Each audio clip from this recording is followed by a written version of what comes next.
তেতিয়া কিন্তু এইখন চৰকাৰে থাকিব নোৱাৰিব। আমাৰ এটা কথা আমি সংকট আমি ভুগিছোঁ। আজি কোচ ৰাজবংশীসকল নিজৰ ঘৰত আমি কেনেকৈ সুৰক্ষিত থাকিম তাক লৈ আমি শংকিত হৈছোঁ। এতিয়া আমি আমাৰ আৱেগ অনুভূতিবিলাকক লৈ যদি আপোনালোকে ৰাজনীতি কৰিব বিচাৰিছে তেতিয়াহ'লে অসমখন ভৱিষ্যত সুৰক্ষিত হৈ নাথাকে। আজি কোচ ৰাজবংশীসকলৰ যি সমস্যা, এই সমস্যা কোচ ৰাজবংশীসকলৰ সমস্যা নহয়, অসমৰ কোচ ৰাজবংশীসকলৰ জনজাতিকৰণৰ সমস্যা, অসমৰ জ্বলন্ত সমস্যাৰ ৰূপে পৰিগণিত হ'ব লাগে। আৰু যদি নহয় আপোনালোকে লোৱাৰ আছাম পাৰ্টৰ কোচ ৰাজবংশীসকলৰ ওচৰত আহি আপোনালোকে আমাৰ ঘৰ বাৰী, আমাৰ পৰিৱেশ, আমাৰ মানচিত্ৰবোৰ আপোনালোকে চাই যাওক। আমাৰ আৰু যোৱাকালি যিটো ঘটনা ঘটিছে মই দুটামান কথা আপোনালোকক ক'ব বিচাৰিছোঁ। আমি আন্দোলন কৰিলোঁ, গণতান্ত্ৰিকভাৱে শান্তিপূৰ্ণ আমি আন্দোলন কৰিব বিচাৰিছিলোঁ, কিন্তু ধুবুৰী জিলা প্ৰশাসনৰ কোন নেতৃত্বৰ উচতনিমূলক কথাৰ কাৰ সূত্ৰলিপি মতে আমাক এই দানৱীয় চৰিত্ৰ, অমানৱীয় চৰিত্ৰৰ দৰে আৰক্ষীৰ যি বৰ্বৰতা দেখুৱালে তাৰ আমাৰ কিন্তু প্ৰশ্ন উদয় হৈছে, আমাৰ সন্দেহ হৈছে। কোচ ৰাজবংশী ভূমিপুত্ৰ খিলঞ্জীয়াসকলক নিক্ষেপ কৰা এটা ষড়যন্ত্ৰ ৰচি আছে নেকি এইখন চৰকাৰে, আমাৰ কিন্তু সন্দেহ উপজিছে।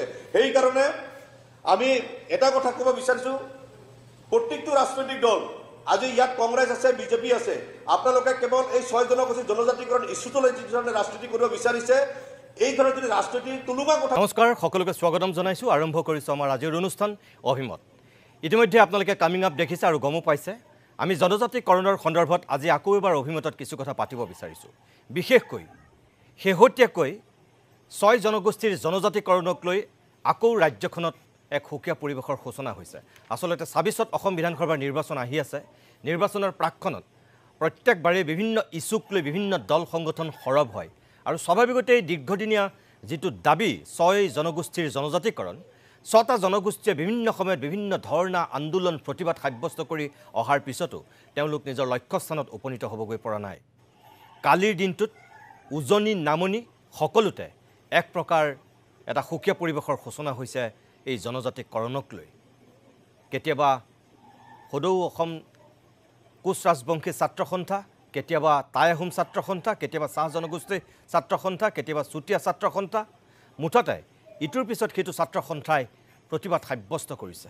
এইবাৰ মৰাণ জনগোষ্ঠীৰ সকলো দল সংগঠন একত্ৰিত হৈ কালি তেওঁলোকে শক্তি প্ৰদৰ্শন কৰিছে এক প্ৰকাৰ তিনিচুকীয়া জিলাত। নামনি অসমত কোচ ৰাজবংশীসকলেও কালি তীব্ৰ প্ৰতিবাদ কৰিছিল 6 জনগোষ্ঠীৰ জনজাতিকৰণক লৈ, যাৰ কাৰণে মুখ্যমন্ত্ৰীয়েও এই গোটেই বিষয়টোৰ সন্দৰ্ভত প্ৰতিক্ৰিয়া ব্যক্ত কৰিবলগীয়া হৈছে। এই সন্দৰ্ভতে আজি আমি আকৌ কথা পাতিম। ভাৰতীয় জনতা পাৰ্টিৰ মুখপাত্ৰ ৰঞ্জীৱ শৰ্মা আছে, মই শৰ্মাক স্বাগতম জনাইছোঁ। কংগ্ৰেছৰ মুখপাত্ৰ ৰূপক দাস আছে, ৰূপক দাসকো মই অনুষ্ঠানলৈ স্বাগতম জনাইছোঁ। ইয়াৰ বাহিৰেও টাই আহোম ছাত্ৰ সন্থাৰ সভাপতি বসন্ত গগৈ আছে মুম্বাইৰ পৰা, মই বসন্ত গগৈক অনুষ্ঠানলৈ স্বাগতম জনাইছোঁ। আমাৰ লগত থাকিব বলোৰাম বৰ্মন, আক্ৰাছুৰ সাধাৰণ সম্পাদক, বঙাইগাঁৱৰ পৰা বলোৰাম বৰ্মনো থাকিব, মই বৰ্মনকো অনুষ্ঠানলৈ স্বাগতম জনাইছোঁ। ইয়াৰ বাহিৰেও জয়ন্ত মৰাণ থাকিব, তিনিচুকীয়াৰ পৰা মৰাণ ছাত্ৰ সন্থাৰ তেওঁ সাধাৰণ সম্পাদক, তেখেতৰ কাষলৈকে আমি যাম। ধীৰাজ গোৱালা চাহ জনগোষ্ঠী ছাত্ৰ সন্থাৰ সভাপতি, তেখেতো থকাৰ কথা আছে যদি সম্ভৱ হয়। জোনাইত আছে তেখেত, এতিয়া ডিব্ৰুগড় অভিমুখী, যদি সঠিক সময়ত তেওঁ ডিব্ৰুগড়ত পায়হি তেতিয়া আমি তেখেতৰ লগতো কথা পাতিম। মই এই মুহূৰ্তত প্ৰথমতে যাব বিচাৰিছোঁ বসন্ত গগৈৰ ওচৰলৈ। যোৱা কিছুদিন ধৰি উজনি অসমতেই নহয়, আনকি গুৱাহাটীতো দিছপুৰৰ সন্মুখতো টাই আহোম ছাত্ৰ সন্থাই বিভিন্ন সময়ত প্ৰতিবাদী কাৰ্যসূচী ৰূপায়ণ কৰিছে এই 6 জনগোষ্ঠীৰ জনজাতিকৰণক লৈ। বসন্ত গগৈ, কালিৰ দিনটোত আমি মন কৰিছোঁ কি উজনি কি নামনি, এই 6 জনগোষ্ঠীৰ জনজাতিকৰণক লৈ পুনৰ এবাৰ সংগঠনসমূহৰ নেতৃত্ব সৰব হৈছে আৰু জনতা ৰাজপথলৈ ওলাই আহিছে। এয়া নিৰ্বাচন চমু চাপি অহাৰ লগে লগে কৰা প্ৰতিবাদ নে সঁচাকৈ এইবাৰ হয় গুৱাহাটী নহয় ৰঙামাটি, তেনেকুৱা মুডত গৈছে নেকি দল সংগঠনবিলাক? নাই নিতদা, এই প্ৰতিবাদ খিলঞ্জীয়া ৰাইজৰ অস্তিত্ব ৰক্ষাৰ এখন প্ৰতিবাদ আৰু এই সংগ্ৰামে অসমীয়া ৰাইজৰ ভৱিষ্যতটো নিৰূপণ কৰিব আৰু ভৱিষ্যত নিৰূপণ কৰা এইখন সংগ্ৰাম কেতিয়াও নিৰ্বাচন কেন্দ্ৰিক এখন সংগ্ৰাম নহয়। সেইকাৰণে উজনিৰ পৰা নামনিলৈকে সৰ্বত্ৰে 6 জনগোষ্ঠীৰ ৰাইজে প্ৰতিবাদ কৰিছে আৰু স্বতঃস্ফূৰ্তভাৱে ৰাজপথলৈ ওলাই আহিছে। কাৰণ ৰাইজে বুজি পাইছে যে 6 জনগোষ্ঠীৰ জনজাতিকৰণৰ অবিহনে অসম আৰু অসমীয়াৰ কেতিয়াও সুৰক্ষিত ভৱিষ্যতটো নিৰূপণ নহয়। আৰু সেইকাৰণে অসমৰ সৰ্বত্ৰ ৰাইজ জাগিছে আৰু এই চৰকাৰখন, যিখন চৰকাৰখনে ইলেকশ্যনত জিকাৰ পাছত 6 জনগোষ্ঠীৰ কৈছিল তেখেতলোকে নকৰিলে, প্ৰতাৰণা কৰিলে, প্ৰবঞ্চনা কৰিলে, তাৰ বিৰুদ্ধে ৰাইজে ৰাজপথলৈ আহিছে আৰু অস্তিত্ব ৰক্ষাৰ এখন শেষৰ সংগ্ৰাম। গতিকে এই সংগ্ৰামখনত সকলো অৱতীৰ্ণ হৈ এই চৰকাৰখনৰ যিটো ভুল নীতি আৰু যিটো জাতীয় ইছ্যুৰ প্ৰতি যিটো তেখেতলোকে পিঠি দিছে আৰু খিলঞ্জীয়া ৰাইজক তেখেতলোকে মৰিয়াই খটিয়াই যেনেদৰে আন্দোলনখন মষিমূৰ কৰিব বিচাৰিছে তাৰ বিৰুদ্ধে জংগী প্ৰতিবাদ হৈছে আৰু কোনো ধৰণৰ নিৰ্বাচন কেন্দ্ৰিক প্ৰতিবাদ নহয়। এইখন হৈছে অস্তিত্ব ৰক্ষাৰ এখন প্ৰতিবাদ। আৰু যোৱাকালি কোচ ৰাজবংশী ছাত্ৰ সন্থাৰ সংগ্ৰামী সতীৰ্থসকলে যিটো প্ৰতিবাদ কৰিছিলে সেই প্ৰতিবাদত এইখন চৰকাৰৰ ভেৰনীয়া গুণ্ডা বাহিনীয়ে যিধৰণে প্ৰহাৰ কৰিলে, যিধৰণে তেখেতলোকক আক্ৰমণ কৰিলে, সেই আক্ৰমণ আমি তীব্ৰ বিৰোধিতা কৰিছোঁ। আৰু অনাগত সময়ত এই ধৰণে খিলঞ্জীয়া ৰাইজক যদি আক্ৰমণ কৰে, প্ৰতিবাদী জনতাক যদি প্ৰহাৰ কৰে, তেতিয়াহ'লে সমগ্ৰ অসম জ্বলিব। উজনি কি নামনি, উত্তৰ কি মধ্য, সকলো অসমতে অচল কৰি দিয়া হ'ব। কাৰণ খিলঞ্জীয়া অস্তিত্ব ৰক্ষাৰ এখন সংগ্ৰাম আৰু এই সংগ্ৰামৰ জৰিয়তে অনাগত সময়ত অসম আৰু অসমীয়াক ৰক্ষা কৰিব পৰা শেষ অস্ত্ৰপাত আমি হাতত ল'ব বিচাৰিছোঁ। তাৰ কাৰণে সংগ্ৰাম অব্যাহত থাকিব। বসন্ত গগৈ, আপুনি নিশ্চয় মুখ্যমন্ত্ৰীৰ বক্তব্যৰ কথা গম পাইছে। শেহতীয়াকৈ এই 6 জনগোষ্ঠীৰ জনজাতিকৰণৰ সন্দৰ্ভত মুখ্যমন্ত্ৰীয়ে নৱেম্বৰত যি বিধানসভাৰ অধিৱেশন হ'ব তাত কিছু সিদ্ধান্ত লোৱাৰ কথা কৈছে, যিটো কংগ্ৰেছৰ দিনত পুৰণি প্ৰস্তাৱ লোৱা হৈছিল। সেই প্ৰস্তাৱটো কিছু সাল সলনি কৰাৰ কথা তেখেতে উল্লেখ কৰিছে আৰু এই বিধানসভাত আহি থকা বিধানসভাত নৱেম্বৰত সেই প্ৰস্তাৱটো উত্থাপন কৰাৰ কথা কৈছে। সৰ্বানন্দ সোণোৱালৰ দিনত সেইজন হিমন্ত বিশ্ব শৰ্মাই সেই মন্ত্ৰীগোটৰ জনজাতিকৰণক লৈ যিখন মন্ত্ৰীগোট গঠন কৰা হৈছিল তাৰ অধ্যক্ষৰ দায়িত্বত আছিল দীঘলীয়া সময়ৰ কাৰণে। তেখেত এতিয়া নিজেই মুখ্যমন্ত্ৰী হ'ল। 24ত সেই মন্ত্ৰীগোট ভংগ কৰি আকৌ নতুনকৈ অধ্যক্ষৰ দায়িত্ব দিয়া হ'ল জনজাতি কল্যাণ মন্ত্ৰীগৰাকীৰ ওপৰত। কিন্তু তেখেতেও প্ৰতিবেদন দাখিল নকৰিলেই, হিমন্ত বিশ্ব শৰ্মায়ো নকৰিলে, এতিয়াও নকৰিলে। কিন্তু এতিয়া কৈছে যে নৱেম্বৰত তেওঁলোকে সঠিক সিদ্ধান্ত ল'বলৈ গৈ আছে। এয়া সঁচাকৈ কোৱা কথা নে আপুনি ভাবে যে মুখ্যমন্ত্ৰী এটা এইবাৰ সবল স্থিতি ল'ব?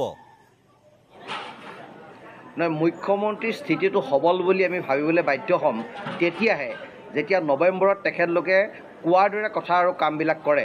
আৰু তেখেতলোকৰ কথা কোৱাৰ মাজত যদি কোনো ধৰণৰ ৰাজনীতি নাথাকে তেতিয়াহে ভাবিম যে এইখন চৰকাৰ, এইটো দল আৰু এজন মুখ্যমন্ত্ৰী অসমীয়াৰ পক্ষত থকা এজন মুখ্যমন্ত্ৰী। বসন্তৰ লগত সংযোগ বিচ্ছিন্ন হৈছে। বসন্ত যিহেতু মুম্বাইৰ পৰা আছে, মই তেওঁক যদি আকৌ পিছত লগ পাওঁ বা সংযোগ স্থাপিত কৰিব পাৰোঁ তেতিয়া মই তেখেতৰ কাষলৈ যাম। মই তিনিচুকীয়ালৈ যাব বিচাৰিছোঁ। অভিজিত চেতিয়া আছে, মৰাণ ছাত্ৰ সন্থাৰ উপসভাপতি। অভিজিত চেতিয়া, মই আপোনাক অনুষ্ঠানলৈ স্বাগতম জনাইছোঁ। কালি মৰাণ লোকসকলে উজনি অসমত এক প্ৰকাৰ যিটো প্ৰতিবাদ কৰিলে, ইয়াৰ পূৰ্বে আমি কেতিয়াও দেখা নাছিলোঁ জনজাতিকৰণক লৈ এনেধৰণৰ প্ৰতিবাদ। কিছুদিনৰ পূৰ্বে কাকপথাৰতো আপোনালোকে প্ৰতিবাদ কৰিছিল, কিন্তু কালিৰ যিটো দৃশ্য এইটো অলপ বিৰল। মোটামুটি সকলো মৰাণ জনগোষ্ঠীৰ লোক একত্ৰিত হৈ সাংঘাতিক ধৰণৰ এটা প্ৰতিবাদ আপোনালোকে সাব্যস্ত কৰিছে। কিমান আপোনালোক লাভান্বিত হ'ব? আপোনালোকৰ দাবীৰ প্ৰতি চৰকাৰে কিমানখিনি সহযোগিতা আগবঢ়াব বুলি আপোনালোকে আশা কৰে আজিৰ দিনটোত? নিশ্চিতভাৱে ইতিহাসে ঢুকি নোপোৱা কালৰে পৰা অসমৰ সৌমাৰখণ্ডত বসবাস কৰা মৰাণ জনগোষ্ঠীয়ে বিভিন্ন সময়ত মৰাণ জনগোষ্ঠীক জনজাতিকৰণ আৰু ষষ্ঠ অনুসূচীভুক্ত স্বায়ত্তশাসন প্ৰদানৰ কাৰণে বিভিন্ন সময়ত চৰকাৰৰ ওচৰত দাবী জনাই আহিছে। কিন্তু আজিলৈকে কোনো এখন চৰকাৰে মৰাণ জনগোষ্ঠীক যি সাংবিধানিক অধিকাৰ, মৰাণ জনগোষ্ঠী ইতিমধ্যেই জনজাতি, তাৰ পিছতো কেৱল আমি কৈ আছোঁ যে আমাক সাংবিধানিক অধিকাৰ লাগে। সেই সাংবিধানিক অধিকাৰ যেতিয়ালৈকে আমাক নিদিব তেতিয়ালৈকে আমাৰ সংগ্ৰাম চলি থাকিব। ইতিমধ্যে কৈছোঁ আমি যে আমাৰ মৰাণ জনগোষ্ঠীক জনজাতিকৰণ আৰু ষষ্ঠ অনুসূচীভুক্ত স্বায়ত্তশাসন যেতিয়ালৈকে প্ৰদান নকৰিব তেতিয়ালৈকে আমাৰ সংগ্ৰাম চলি থাকিব। ইতিমধ্যে আমাৰ জোৰ সমদল যোৱাকালি তিনিচুকীয়াত হৈ গ'ল। তাৰ সমান্তৰালভাৱে আমি কিছুদিনৰ পিছতে অহা 15 তাৰিখৰ পৰা অৰ্থনৈতিক অৱৰোধ ঘোষণা কৰিছোঁ। যদি তাৰ পিছতো যদি চৰকাৰখনে আমাক জনজাতিকৰণ আৰু ষষ্ঠ অনুসূচীভুক্ত স্বায়ত্তশাসন প্ৰদান নকৰে তেতিয়াহ'লে আমি ইয়াতকৈ অধিক জংগী আন্দোলন গঢ়ি তুলিম। হয়, আপুনি লাইনত থাকক, মই আকৌ আপোনাৰ কাষলৈ পৰৱৰ্তী সময়ত যাম। এইবাৰ আমি বলোৰাম বৰ্মনৰ কাষলৈ যাম, বঙাইগাঁৱৰ পৰা আছে। কিন্তু তাৰ আগতে মই ষ্টুডিঅ'ৰ অতিথিসকলৰ কাষলৈ আহি ল'ব বিচাৰিছোঁ। ৰঞ্জীৱ শৰ্মা, দুগৰাকী মানে 6 জনগোষ্ঠীৰ জনজাতিকৰণৰ দাবী উত্থাপন কৰা আৰু অকল এনেই দাবী উত্থাপন কৰা নহয় সবলভাৱে দাবী উত্থাপন কৰা দুগৰাকী নেতা আপুনি শুনিলে বক্তব্য চৰকাৰখনক তেওঁলোকে কেনেকৈ সমালোচনা কৰিছে বা কেনেকৈ তেওঁলোকে হুংকাৰ দিছে আপুনি নিজে দেখিছে শুনিছে আপোনাৰ বক্তব্য কি হ'ব এতিয়া মই নিতুমণি বক্তব্য আৰম্ভ কৰাৰ আগতেই প্ৰথমতে মই যোৱাকালি সন্ধিয়াৰ যিটো ঘটনা গোলোকগঞ্জৰ সেই ঘটনাটো মই তীব্ৰ গৰিহণা দিছোঁ আৰু ইতিমধ্যে আমাৰ চৰকাৰে তাত দোষী যিসকল আৰক্ষী বিষয়া কৰ্মচাৰী আছিল তেওঁলোকৰ বিৰুদ্ধে কঠোৰ ব্যৱস্থা গ্ৰহণ কৰিছে চৰকাৰ প্ৰ'এক্টিভ সেইকাৰণে এই ব্যৱস্থাটো সম্ভৱ হৈছে 12 ঘণ্টা 14 ঘণ্টাৰ ভিতৰতে চৰকাৰে একশ্যনত গৈছে যিসকল আৰক্ষীয়ে আইন হাতত তুলি লৈছিল আইন ৰক্ষা কৰাৰ বিপৰীতে তেওঁলোকে আইন হাতত তুলি লৈছিল তেওঁলোকৰ বিৰুদ্ধে চৰকাৰে একশ্যন লৈছে আৰু তাৰ কাৰণে চৰকাৰ ধন্যবাদৰ পাত্ৰ আৰু ঘটনাটোত যিসকল লোক মানে ক্ষতিগ্ৰস্ত হৈছে আহত হৈছে মানে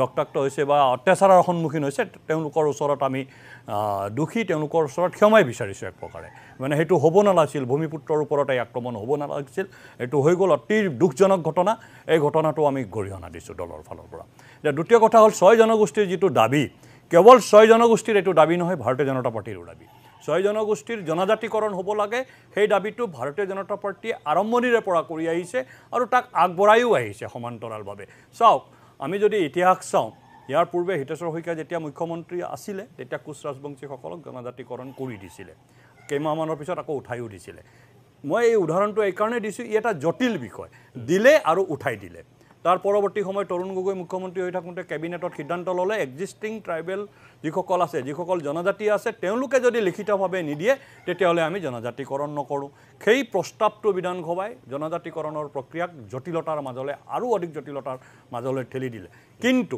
যেতিয়া ভাৰতীয় জনতা পাৰ্টিৰ চৰকাৰ 2014 দিল্লীত আৰু 2016 অসমত হ'ল তাৰ পৰৱৰ্তী সময়ত কেইবাটাও ইনিচিয়েটিভ লোৱা হৈছে প্ৰথম ইনিচিয়েটিভটো আছিল যে কেন্দ্ৰীয় কেবিনেটে ইয়াক গ্ৰহণ কৰিছে আৰু যিটো স্থায়ী সদন ৰাজ্যসভাত তাক মানে উত্থাপন কৰিছে 1 নম্বৰ 2 নম্বৰ কথা হ'ল ৰেজিষ্টাৰ্ড জেনেৰেল অফ ইণ্ডিয়া যোনে গোটেই মানে চাৰ্টিফিকেশ্যনৰ যিটো কাম কৰে এওঁলোকক জনজাতিকৰণ কৰিব পাৰি সেই প্ৰক্ৰিয়া ইতিমধ্যে সমাপ্ত হৈছে এটা মূল সমস্যাটো আহিছে যে সেই প্ৰস্তাৱটো কেবিনেটৰ অসম বিধানসভাৰ আৰু মানে মন্ত্ৰী গোটে যিটো কাম কৰি আছে ডক্টৰ ৰণোজ পেগুৰ নেতৃত্বত যে এক্সিষ্টিং যিসকল জনজাতি আছে আৰু যিসকল হ'বলগীয়া নতুন জনজাতি তেওঁলোকৰ মাজত যিটো সামাজিক চুক্তি বা সামাজিক বুজাবুজিৰ যিটো কাম সেই কামটো সঠিকভাৱে আগবাঢ়িছে সেইকাৰণে মাজে সময় বসন্ত গগৈৰ দলেও বা অন্যান্য জনগোষ্ঠীয় সংগঠনসমূহ চৰকাৰৰ লগতো আলোচনা কৰে মই ভাবোঁ যে এটা সৌহাৰ্দ্যমূলক পৰিৱেশত গোটেই প্ৰক্ৰিয়াটো আগবাঢ়িছে নৱেম্বৰ মাহত ই এটা পৰ্যায় পাব তাৰ পৰৱৰ্তী সময়ত ই এটা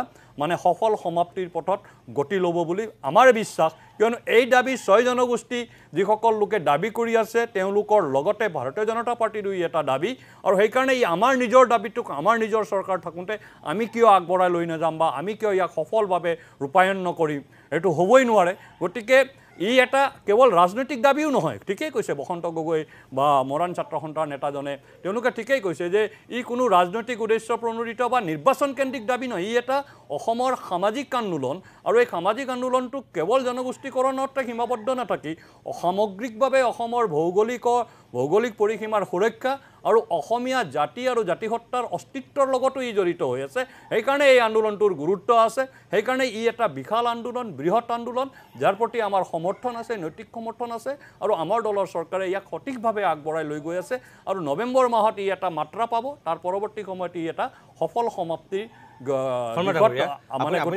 আপুনি যেনেকৈ কৈছে ধন্যবাদ তাৰ কাৰণে কিন্তু কথা হ'ল যে নৰেন্দ্ৰ মোদী চৰকাৰ তৃতীয়টো কাৰ্যকালৰ কাৰণে কেন্দ্ৰত আহিছে আৰু আপোনালোকৰ এতিয়া 10 বছৰ সম্পূৰ্ণ হ'বৰ হ'ল 16 চনৰ আগত বিজেপিৰ কিন্তু এইটো অন্যতম অসমক দিয়া প্ৰতিশ্ৰুতি আছে এতিয়াও আজিৰ তাৰিখত সেইটোকে ক'লোঁ এতিয়া 10 বছৰ যে হৈ গ'ল এই 10 বছৰত জনজাতিকৰণৰ ক্ষেত্ৰত চৰকাৰখনে কিমান আন্তৰিকতা দেখুৱালে চাওক মই আপোনাক এটাকৈ হিচাপ দিছোঁ ৰাজ্যসভাত এইটো প্লেচ হৈছে ৰাজ্যসভা স্থায়ী সদন দ্বিতীয়বাৰৰ কাৰণে প্লেচ কৰিব নালাগে কেন্দ্ৰীয় চৰকাৰৰ কেবিনেটে সিদ্ধান্ত লৈছে যে মোদী মানে এই 6 জনগোষ্ঠীৰ জনজাতিকৰণ কৰিব লাগে ৰেজিষ্টাৰ্ড জেনেৰেল অফ ইণ্ডিয়াই জনজাতিকৰণত কোনো ধৰণৰ বাধা নাই এওঁলোকক জনজাতিকৰণ কৰিব লাগে পাৰে বুলি চাৰ্টিফাই কৰিছে এতিয়া বিষয়টো আহি ৰৈছে যে অসমৰ যিখিনি এক্সিষ্টিং জনজাতি আছে আৰু নতুনকৈ হ'ব লগা জনজাতি তেওঁলোকৰ মাজত এটা আন্তৰিক সম্পৰ্কৰ প্ৰয়োজন আছে যাতে কোনেও এইটো ভাবিব নালাগে যে এওঁলোক জনজাতি হৈ গ'লে আমাৰ অধিকাৰখিনি আমাৰ শেষ হৈ যাব এই সামাজিক চুক্তিৰ এওঁলোকে যেনেকৈ দাবী কৰি আছে ভাৰতবৰ্ষৰ আন কেইবাটাও জনগোষ্ঠীৰ তেনেকৈ দাবী কৰি আছিল তেওঁলোকতো মাজতে জনজাতি নাই কৰা সেইটো ভুল এটা ব্যাখ্যা হৈছে এই কেবিনেট ডিচিশ্যন হৈছে তেওঁলোকৰ ক্ষেত্ৰতো কেবিনেট ডিচিশ্যন হৈছে আমাৰ 6 জনগোষ্ঠীৰ ক্ষেত্ৰতো কেবিনেট ডিচিশ্যন হৈছে লোকসভাত বিল পাছ হোৱা নাই ৰাজ্যসভাত উত্থাপন হৈছে লোকসভালৈ আহিব এতিয়া অসম চৰকাৰৰ যেতিয়া অসম বিধানসভাই গোটেই প্ৰস্তাৱটো লৈ মডিফাই কৰি পুৰণা প্ৰস্তাৱটোক মডিফাই কৰি দিল্লীলৈ পঠাব চেণ্টাৰলৈ তাৰপিছত এই লোকসভাত আহিব উইণ্টাৰ ছেছনত তাৰপিছত ই এপ্ৰুভেল হ'ব অন্য যি তামিলনাডু ঝাৰখণ্ড ছত্তীশগড়ৰ যি 4টা জনগোষ্ঠীৰ কথা আপুনি উল্লেখ কৰিছে জনগোষ্ঠীকেইটাৰ নাম মই পাহৰিছোঁ তেওঁলোকৰ ক্ষেত্ৰতো একেটাই হৈছে যে কেন্দ্ৰীয় কেবিনেটে সিদ্ধান্ত লৈছে আনকি তেওঁলোক এখোজ পিছুৱাই আছে ৰাজ্যসভাত তেওঁলোকৰ বিলটো এতিয়ালৈকে উত্থাপন হোৱা নাই ৰাজ্যসভাত তেওঁলোকৰ আমাৰ কিন্তু ৰাজ্যসভাতো উত্থাপন হৈ গ'ল ৰেজিষ্টাৰ্ড জেনেৰেলেও পাছ কৰিলে অসম বিধানসভাৰ যিটো প্ৰব্লেম আছে চাওক বিষয়টো জটিল নোহোৱা হ'লে কোচ ৰাজবংশীসকলক কংগ্ৰেছে এবাৰ এপ্ৰুভ কৰি জনজাতিকৰণ দি আকৌ পিছত উইড্ৰ নকৰিলেহেঁতেন ক'ৰবাত নহয় ক'ৰবাত এইটো জটিলতা আছে সেই জটিলতাক দূৰ কৰাৰ কাৰণে যিবিলাক সংগঠনে দাবী কৰি আছে তেওঁলোকেও সাংঘাতিকভাৱে চৰকাৰক সহযোগ কৰিছে আমাৰ যিখিনি এক্সিষ্টিং জনজাতি আছে যেনে ৰাভা বড়ো গাৰো মিচিং কাৰ্বি সকলো জনজাতি জনগোষ্ঠীৰ জাতীয় সংগঠনবিলাকেও ইয়াত সহযোগ কৰিছে বিধানসভাতো সেইটোৱে প্ৰস্তাৱ লোৱা হৈছিল যে তেওঁলোকৰ ক্ষতি নোহোৱাকৈ সেইকাৰণেতো তাত মানে প্ৰব্লেমটো আহি গ'ল যে সেই কংগ্ৰেছৰ দিনত যিটো প্ৰস্তাৱ লোৱা আছিল তাকতো এইটো অসম বিধানসভাৰ প্ৰস্তাৱ কংগ্ৰেছ দলৰ প্ৰস্তাৱ নহয় সেইটো গতিকে সেই প্ৰস্তাৱটোক মডিফিকেশ্যনৰ প্ৰয়োজন আছে অহা বিধানসভাত সেইটো মডিফাই হ'ব তাত সকলো দলে সমৰ্থন নিশ্চয় কৰিব মডিফিকেশ্যনত প্ৰব্লেম আহিব নালাগে গতিকে সেইটো হৈ গ'লে এই গোটেই প্ৰক্ৰিয়াটো মানে অসমৰ সামাজিক আন্দোলনে এটা সংসদীয় আন্দোলনৰ ৰূপ ল'ব বুলি মই আশা কৰোঁ ঠিক আছে বাৰু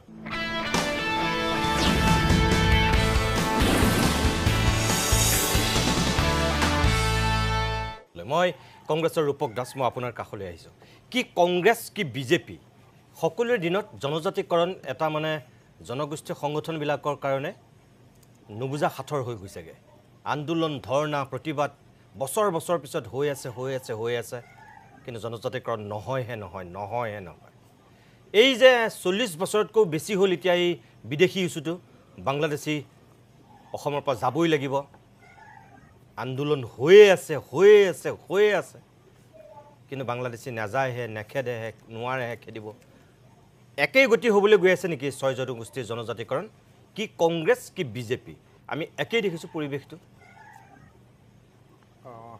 হয় নিত্যমন্দা যিধৰণে কৈছে হয় বাংলাদেশীৰ প্ৰসংগ যদি কয় অসমততো বাংলাদেশী থাকিবই নালাগিছিলে কাৰণ সেই তাৰিখ চনবিলাক পাৰ হৈ গ'ল তেওঁলোকে 16 মে 2014 চনত কৈছিলে যে তাৰপিছত চবে টোপলা লৈ যাব লাগিব ইতিমধ্যে গৈ শেষেই হৈছে চাগৈ আৰু সেইকাৰণেও তেওঁলোকৰ কেন্দ্ৰীয় হেৰিত আপোনাৰ ওলাইছিলে যে প্ৰায় 3000 মানহে বাংলাদেশী আছে বুলি তেওঁলোকৰ ক'ৰবাত এটা ওলাইছিলে আৰু এতিয়া তেওঁলোকে যদিও কৈ আছে আমি কৈ আছোঁ যিমান উচ্ছেদ কৰিলে তেওঁলোকে চিনাকি অচিনাকি বহু শব্দৰ কথা কয় আমি কৈছোঁ যে তেওঁলোকে শ্বেতপত্ৰ এখন দিয়ক বা এখন তালিকা তেওঁলোকে চৰকাৰীভাৱে প্ৰকাশ কৰক যে কিমান বাংলাদেশীক উচ্ছেদ কৰিলে আৰু তেওঁলোক এতিয়া অসমৰ কোন জেগাত আছে কাৰণ ডিটেনশ্যন কেম্পতেই থলে নে কিংগত থলে এতিয়ালৈ সেই কথাবিলাক হেৰি হোৱা নাই অসমৰ ৰাইজে জানিব বিচাৰে আৰু সেই কথাবিলাকো তেওঁলোকে ক'ব পৰা নাই তেওঁলোকৰ স্থিতিবিলাকৰ পৰা এনেকুৱা লাগিছে যে অসমত বাংলাদেশী নাই আৰু যিখিনি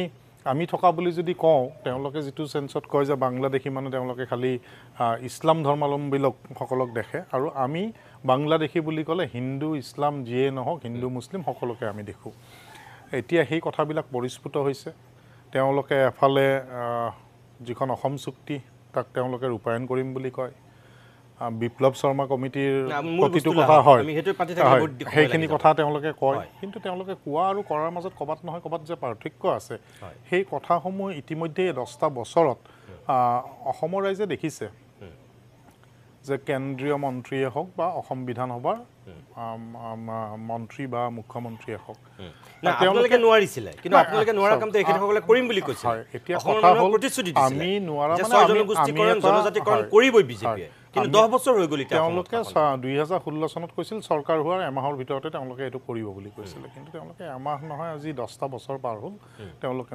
নকৰিলে আৰু কংগ্ৰেছেও এটা চেষ্টা কৰিছিলে বহু আগলৈকে আগুৱাই নিয়া হৈছিল আমাৰ দিনতো তাৰপিছতো তেওঁলোকে সেইবিলাকক এয়া কৰি মন্ত্ৰীগোটৰ ৰিপৰ্টটোৱে তেওঁলোকে নিদিলে আৰু তাক নতুনকৈ আৰম্ভ কৰিলে এই ধৰণৰ যিবিলাক এতিয়াও কৈ আছে আৰু তাত কিবা চেঞ্জ কৰিবলগীয়া আছে কিন্তু এটা কথা যিসকল জনজাতি ভাইসকলে আন্দোলন কৰিছে তেওঁলোকে এটা কথা জানি থোৱা উচিত যে এই মুখ্যমন্ত্ৰীৰ দিনত তেওঁলোকে যে জনজাতিকৰণ নাপায় সেই কথাটো তেওঁলোকে জানি থোৱা উচিত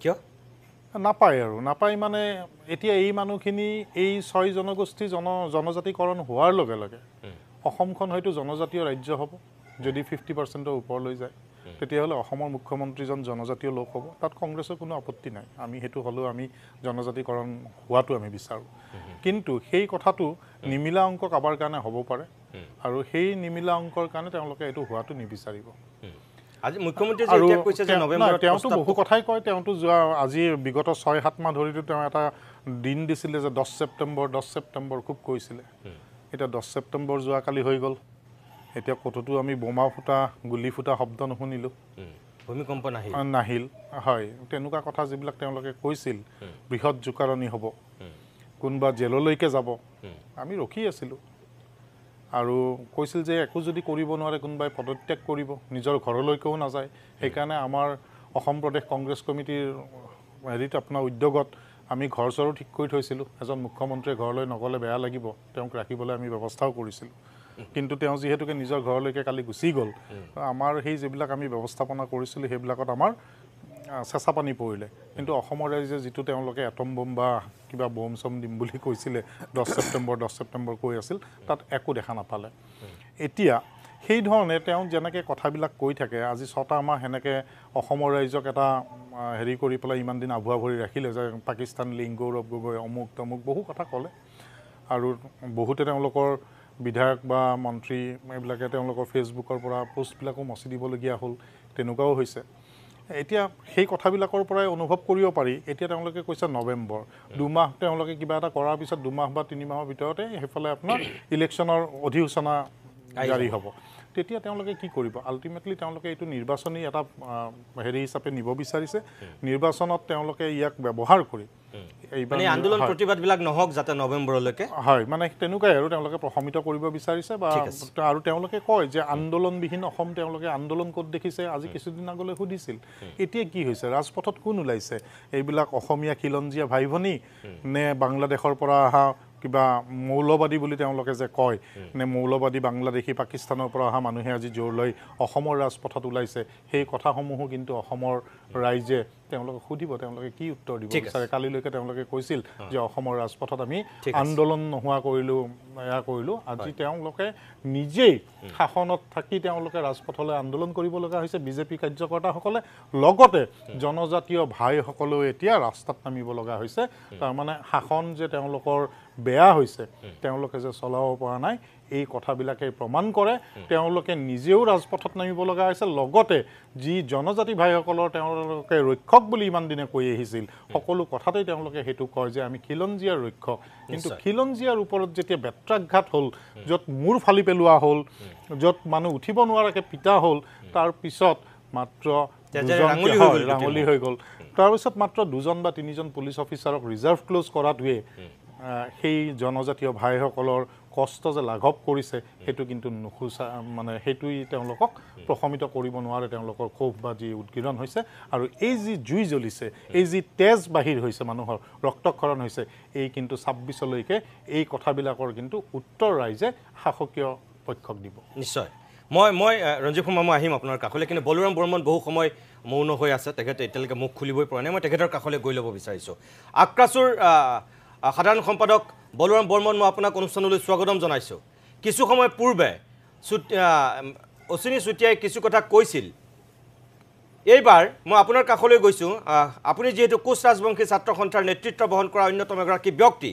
কালিৰ দিনটোত যি হ'ল আজিৰ দিনটোত আপোনালোকে বন্ধ দিলে প্ৰতিবাদ সাব্যস্ত কৰিছে দিনৰ ভাগত আপুনি কিছু বক্তব্য ৰাখিছে এই মুহূৰ্তত আমাৰ ইয়াত বিজেপি আৰু কংগ্ৰেছ দুয়োটা দলৰ প্ৰতিনিধি আছে আৰু আমি ভাবোঁ যে দুয়োটা দলেই জনজাতিকৰণক লৈ কেৱল প্ৰতিশ্ৰুতিৰ উপৰি প্ৰতিশ্ৰুতিহে দিলে তেওঁলোকে কাৰ্যক্ষেত্ৰত একো কৰিব নোৱাৰিলে কংগ্ৰেছে নোৱাৰা কামটো বিজেপিয়ে কৰিম বুলি প্ৰথম 1 মাহতে তেওঁলোকে হাতে কামে কৰিম বুলি কথা দি পেলাই শাসনলৈ আহিছিল কিন্তু এতিয়া 10 বছৰ পাৰ হ'ল এতিয়া নৱেম্বৰত আকৌ প্ৰস্তাৱ সলনি কৰাৰ কথা কোৱা হৈছে কংগ্ৰেছ চৰকাৰে যেটো বিধানসভাত আগতে লৈছিল তাৰ এটা উলুটা কৰিব কাকো অসুবিধা নিদিয়াকৈ বুলি কোৱা আছিল আগতে আৰু এতিয়া কৈছে যে কাৰোবাৰ অসুবিধা হলেও আমি জনজাতিকৰণ কৰিম এনেকুৱা এটা প্ৰস্তাৱ ল'ব এতিয়া আপুনি নেতৃত্ব বহন কৰা ব্যক্তি হিচাপে আপুনি কি ভাবে যে নিৰ্বাচনৰ আগত এই আপোনালোকৰ প্ৰতিবাদ প্ৰশমিত কৰিবৰ কাৰণেহে বৰ্তমানৰ মুখ্যমন্ত্ৰীয়ে তেনেকুৱা এটা কৌশলী স্থিতি লৈছে নে সঁচাকৈ আন্তৰিকতাৰে সেয়া হাতে কামে কৰিবৰ কাৰণে তেখেতে মন্তব্য কৰিছে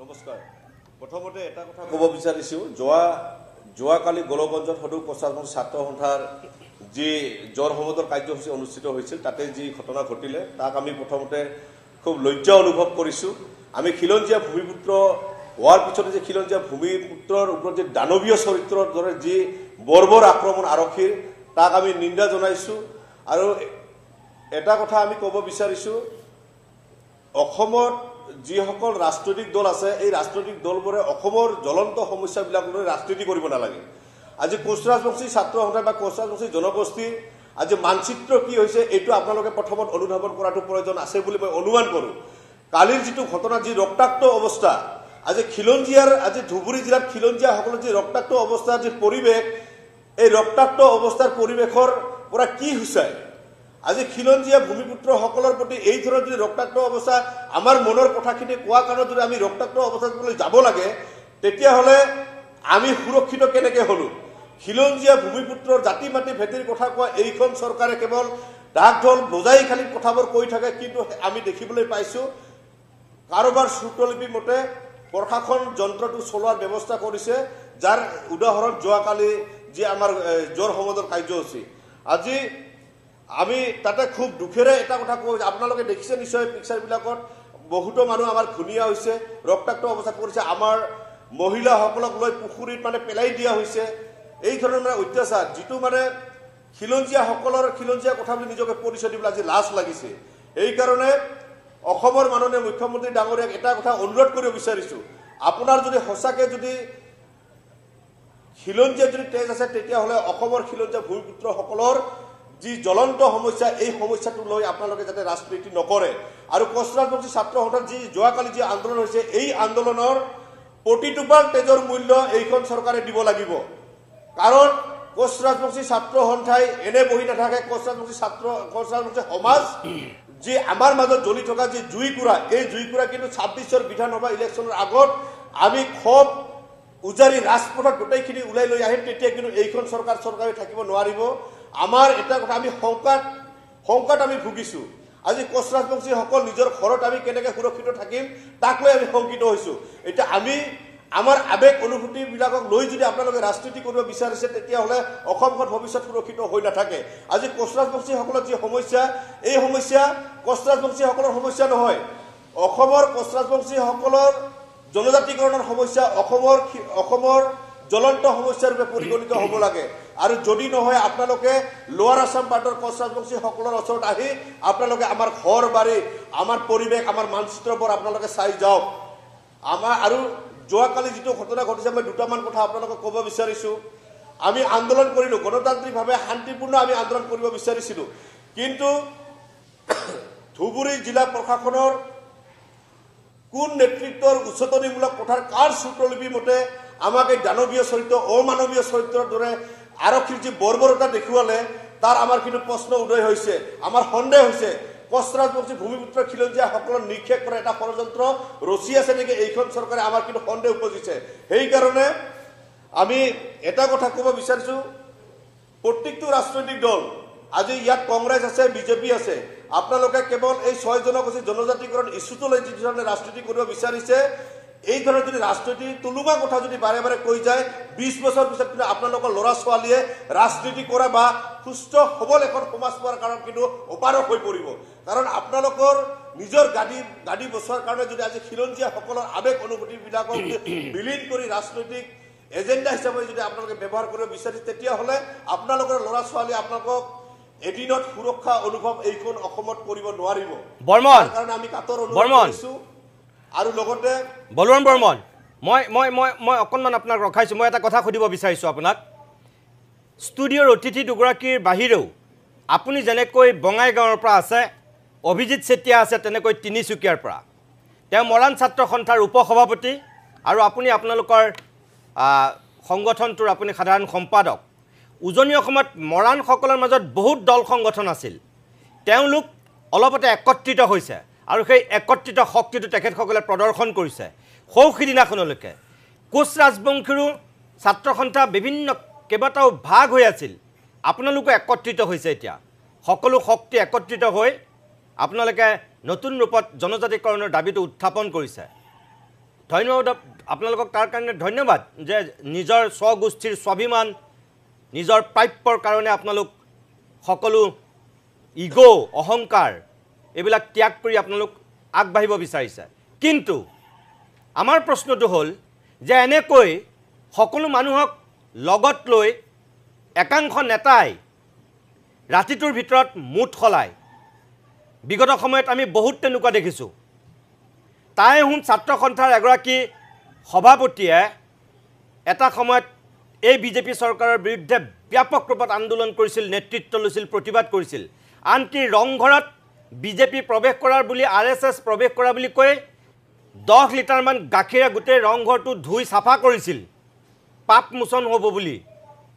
তাৰ কেইদিনমানৰ পিছতে সেই নেতাজনে বিজেপিত যোগ দিছিল। মই তেনেকুৱা উদাহৰণ ঢেৰ দিব পাৰোঁ। কা আন্দোলনৰ সময়ত বিজেপিৰ বিৰুদ্ধে কথা কোৱা বহুত মানুহ, কি মৰাণ ছাত্ৰ সন্থাই কওক, কি সদৌ অসম ছাত্ৰ সন্থাৰ কথাই কওক, কি আন আন ছাত্ৰ সংগঠনৰ কথাই কওক, সাষ্টাংগ প্ৰণিপাত কৰিছেগৈ গৈ বিজেপিৰ ওচৰত। এইবিলাক এই জনগোষ্ঠীয় নেতাই হওক, ছাত্ৰ সংগঠনৰ নেতাই হওক, স্বৰূপ আৰু চৰিত্ৰ অসমৰ মানুহে দেখি থৈছে। এতিয়া নিৰ্বাচন আহি আছে, কাৰোবাৰ হয়তো ৰাজনৈতিক বাসনা জাগি উঠিছে, মন্ত্ৰী বিধায়ক হোৱাৰ সপোন দেখিব পাৰে। মই সকলোকে একাকাৰ কৰি কোৱা নাই, কিন্তু কিমান আৰু জনগোষ্ঠীটোৰ উন্নতি কৰা বুলি, জনগোষ্ঠীৰ দাবীক আগুৱাই লৈ যোৱা বুলি কৈ জনগোষ্ঠীটোৰ মানুহকেই বাৰু জনগোষ্ঠীয় নেতাই ঠগি থাকিব?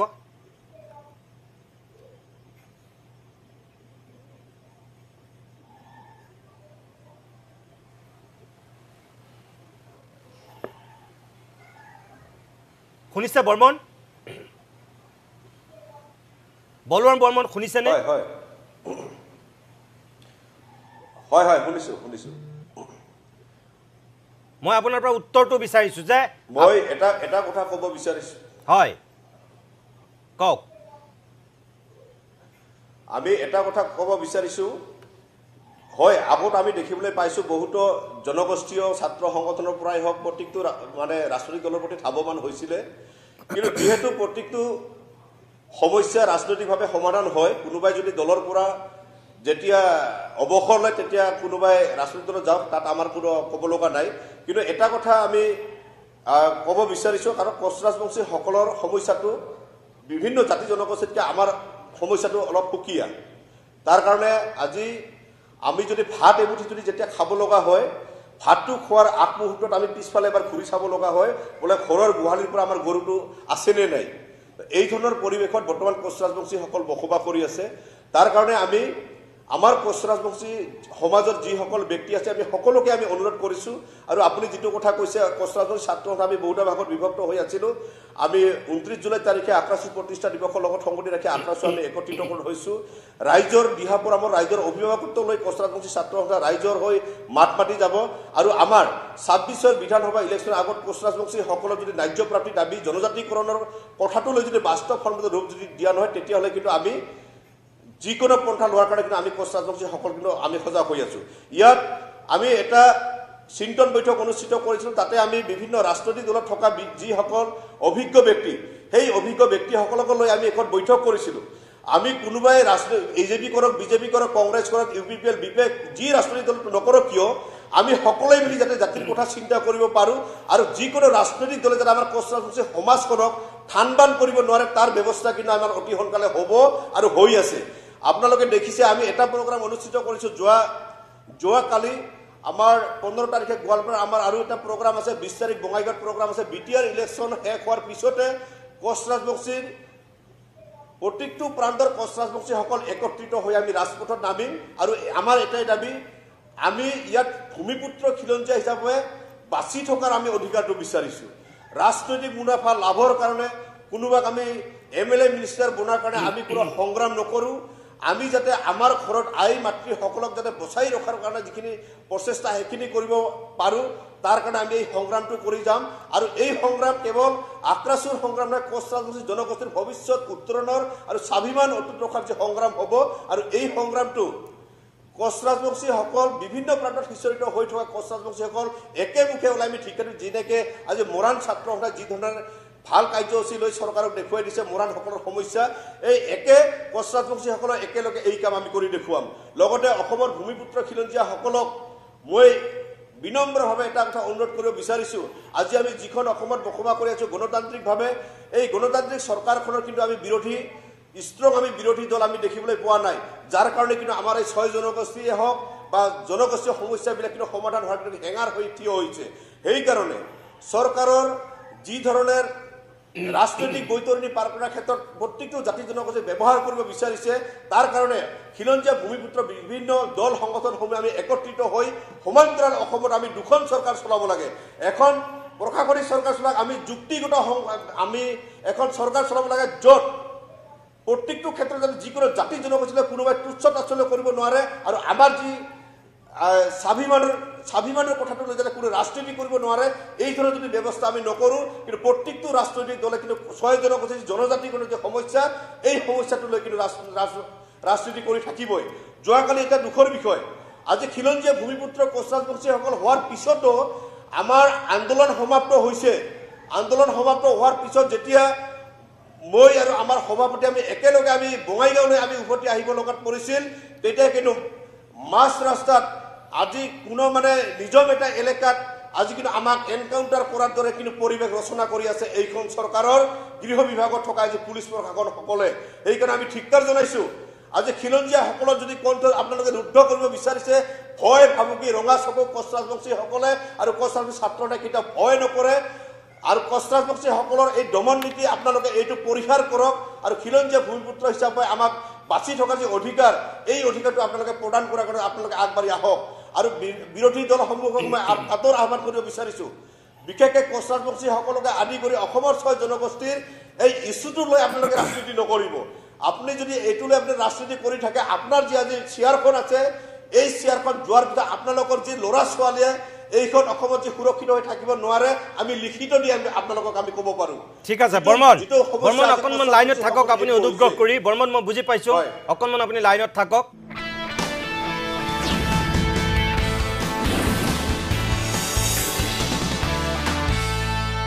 ৰঞ্জিত শৰ্মা, আপুনি ক'ব বিচাৰি আছিল বিৰতিৰ পূৰ্বে, মই দিব পৰা নাছিলোঁ, দুখিত। আপুনি কৈ লওক, তাৰপিছতে মই এখেতসকলৰ কাষলৈ আহিম। হয়, কেইটামান কথা আছে চাওক। মানে যিটো আমাৰ কোচ ৰাজবংশী ছাত্ৰ সন্থাৰ বৰ্মনে যিখিনি কথা কৈছে, বৰ দুখেৰে কৈছে, ক্ষোভেৰে কৈছে, কথাখিনিৰ লগত সহমত পোষণ কৰিছোঁ মই। কিন্তু দুটা কথাত মোৰ অকণমান আপত্তি আছে। তেখেতে যিটো এনকাউণ্টাৰৰ কথা কৈছে, তেনেধৰণৰ কোনো ঘটনা নঘটে, তেখেতে এইটো আশংকাত ভুগিব নালাগে। আৰু তেখেতৰ নিৰাপত্তাৰ দায়িত্ব চৰকাৰৰ, আমাৰ সমাজখনৰ। তেখেত নিৰাপদ হৈ আছে, তেখেতক এইটো মই আশ্বস্ত কৰিছোঁ। আৰু তেনেকুৱা কিবা তেখেতে প্ৰব্লেম পালে আমি তেওঁৰ লগত গৈ পেলাই থিয় হ'ম, তাত তেওঁ কোনো ধৰণৰ শংকাত ভুগিব নালাগে।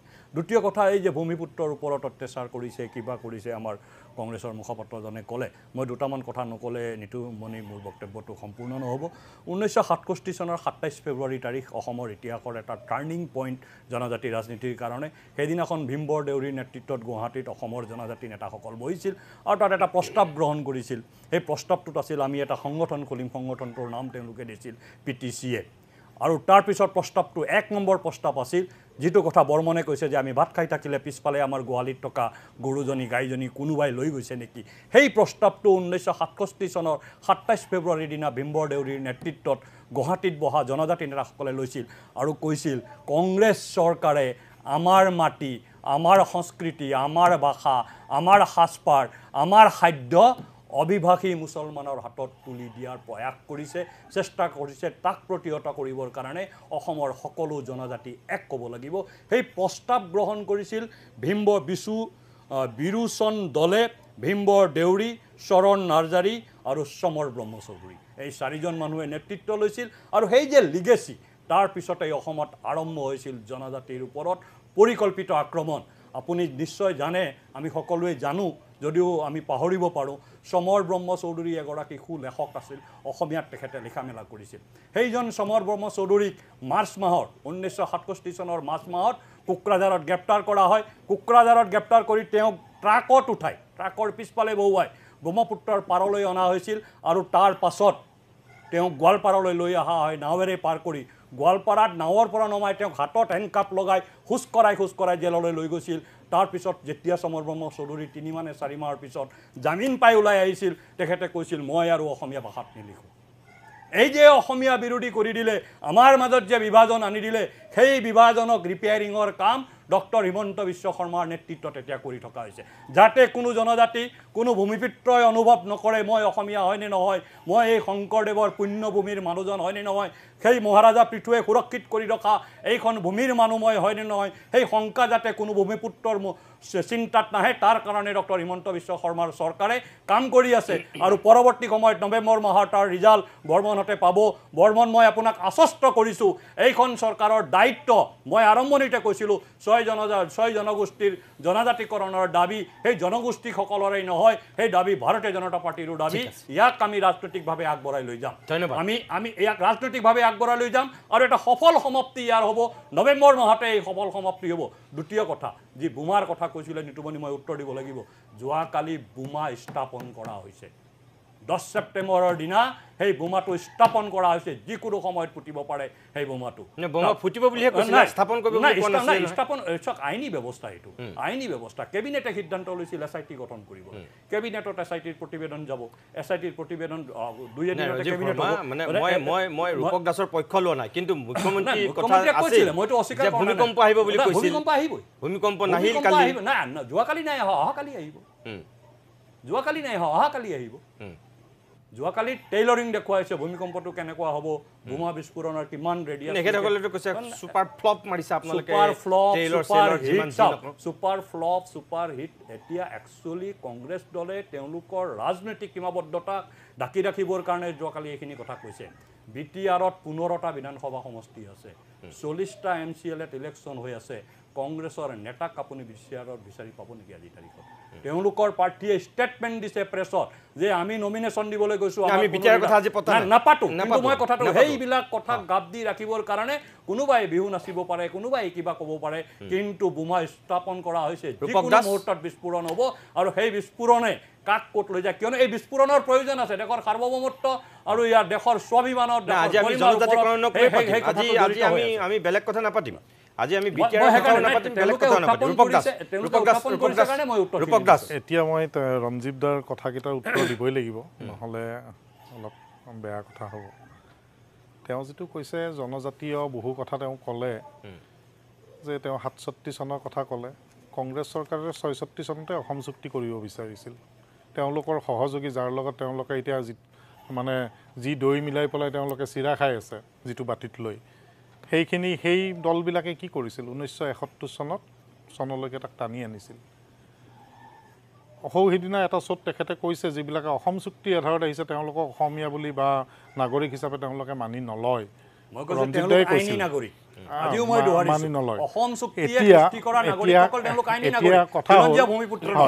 এতিয়া তেওঁলোকে সেইটো মানি লৈছে, কিন্তু যাৰ কাৰণে সেই মানুহবিলাক আহিল, যাৰ কাৰণে নাগৰিকত্ব পাব বা কাৰ মাধ্যমেদি যিবিলাকে এতিয়া নাগৰিকত্ব পাব, সেইবিলাকক এপ্লিকেশ্যন হ'ব নহ'ব ইয়াত কথা আছে। ইয়াত আপোনাৰ এইটো আপুনি নক'ব, ইয়াৰ অন্তৰালত বেলেগ কথা আছে।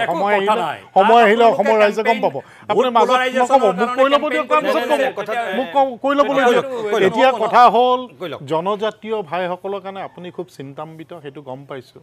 সেইকাৰণে আজি মহামান্য আদালতে সুধিবলগীয়া হৈছে যে এটা চিমেণ্ট ফেক্টৰী খুলিবলৈ কিমান হাজাৰ বিঘা মাটি লাগে, সেইটো অসমৰ ৰাইজে দেখিছে।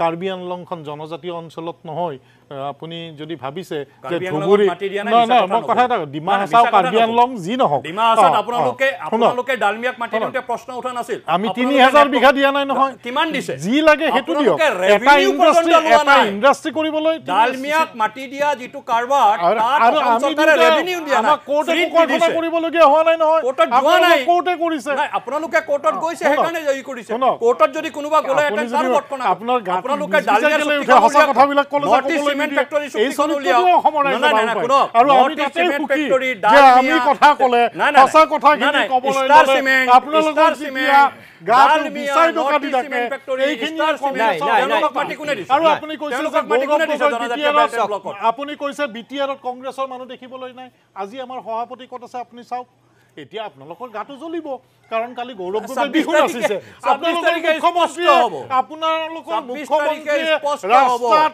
অসমৰ ডিস্কো ডেন্স 15টা মাৰি মাৰি আহোঁতে সমষ্টিৰ বাগৰি পৰে জনসাধাৰণে সেই ফুটেজবিলাক কি চাই ৰায়দান ল'ব দিলে 26 এতিয়া তাৰিখে আপোনালোকৰ স্পষ্ট হ'ব। দুজন MLA আহি পেলাই যেতিয়া কংগ্ৰেছত জইন কৰিলে আপোনালোকৰ সহযোগী MLA, দলৰ আমাৰ MLA, প্ৰাক্তন MLA যোৱা 4 বছৰ যোন দলৰ কাৰ্যৰ লগত জড়িত নাই তাৰপিছত তেনেকুৱা মানুহ আনি জইন আপোনালোকৰ কৰাইছে, যাব সহযোগী পাৰে, কি দলৰ ডাঙৰ কথা? যেতিয়া নেতা মই- আহি পেলাই আমাৰ মই- তাত জইন কৰিলে মই- আপোনালোকৰ গা খোজাইছে এতিয়া কথা হ'ল এই যে আপোনাৰ বলোৰাম বৰ্মন ডাঙৰীয়াই ক'লে আজি ভয় ভীতি উৎপীড়ন এই যে আপোনালোকৰ এটা তেওঁৰ যে এতিয়া প্ৰাণৰ প্ৰতি শংকা বুলি কৈছে এই ধৰণৰ এটা পৰিৱেশ এই যে পৰিৱেশ আপোনালোকে সৃষ্টি কৰিছে এই এইটো কথা লক্ষী কিন্তু উৰাঙে চিঞৰি চিঞৰি কৈ আছে। সমগ্ৰ অসমত প্ৰাণৰ কিন্তু প্ৰতি এই যে শংকা পৰিৱেশৰ থাকে সেই কথাটো লক্ষী উৰাঙে বেলতলা চাৰ্ভে নাই। ৰাস্তাত চিঞৰি চিঞৰি এতিয়া- তৰুণ গগৈৰ দিনত কৈ গৈছে নাই, আমিতো গতিকে বেয়া এই কথা আছিলো। আমাক কোৱাৰ প্ৰয়োজন নাই নাই, আমি- আপুনি আমি লক্ষী বেয়া উৰাঙক নাছিলো, সুধিলেও আপোনালোকেতো কৰিব কংগ্ৰেছৰ লাগে। দিনত নাই, কি নাই, হৈছে? নাই, নাই, নাই, নাই, চিঞৰি নাই, চিঞৰি নাই, চিঞৰি এক মিনিট, চিঞৰি নাই, নাই। বেলতলা আপুনি কেলেই চাৰ্ভে কোৱা নাই? এতিয়াই কৈ গৈছে নাই, তৰুণ গগৈৰ নাই, দিনত নাই, ৰঞ্জিত কংগ্ৰেছৰ শৰ্মা, চৰকাৰে ৰঞ্জিত জনজাতিক শৰ্মা, কেনেকৈ শৰ্মা, অত্যাচাৰ কৰে ৰঞ্জিত আপুনি শৰ্মা, সেইটো তাৰ প্ৰমাণ ক'ব। লক্ষী ৰঞ্জিত উৰাঙে দি শৰ্মা, থৈ আপুনি গৈছে। ক'ব আমি কি লাগে। ক'ব লাগে? নাই, এক মই মিনিট, কৈছোঁ এক মিনিট, স্পষ্টকৈ দীপক কৈছোঁ। দাস, প্লিজ মোক ক'বলৈ দিয়ক তৰুণ গগৈ ব্যৰ্থ হোৱাৰ কাৰণেইতো বিজেপিক তেনেধৰণৰ ঘটনা ৰিপিট শাসনলৈ হ'বলৈ আনিছে। দিয়া নাই নহয় আমি আমাৰ চৰকাৰে তেনেধৰণৰ লক্ষী উৰাঙৰ নিচিনা ঘটনা ৰিপিট হৈছে নেকি সেইটোকে সোণাপুৰত মই জনজাতিৰ ঘৰ জ্বলাই পেলাই মাটি দখল কৰিছে নেকি নাই কৰা এতিয়া চাওক ইমান 70 বছৰে ধ্বংস কৰি যোৱা এটা বস্তুক এটা লাইনত আনি পেলাই আগবঢ়াই লৈ গৈছে আজি সকলো জাতি জনগোষ্ঠীৰ মানুহ আশ্বস্ত হৈ পেলাই নৱেম্বৰ মাহলৈকে অপেক্ষা কৰে ঠিক আছে আন্দোলন মই হৈছে বৰ্মন জোৰ হয়। বৰ্মন মই- বৰ্মন মই বলোৰাম বৰ্মন মই শেষবাৰৰ কাৰণে আপোনাৰ কাষলৈ গৈছোঁ মই অনুষ্ঠানটো শেষ কৰিব লাগিব যিহেতু ৰঞ্জীৱ শৰ্মাই কৈছে যে নৱেম্বৰলৈ আপোনালোক অপেক্ষা কৰক নৱেম্বৰত আপোনালোকে ভাল খবৰ পাবই ৰূপক দাসে কৈছে নৱেম্বৰত কেইদিনমানৰ পিছতেই নিৰ্বাচনৰ অধিসূচনা জাৰি হ'ব তাৰপিছত গোটেইখন চিচিং ফাক ফৌ হ'ব আপুনি কি বুলি ভাবে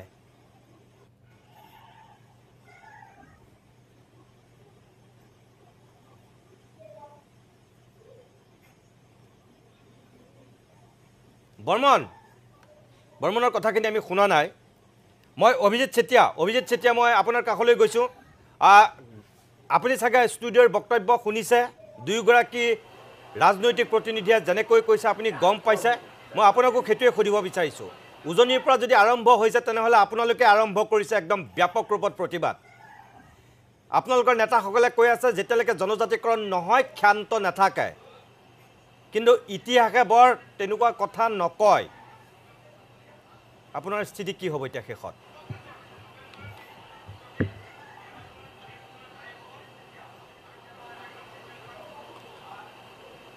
অভিজিত চেতিয়া শুনিছে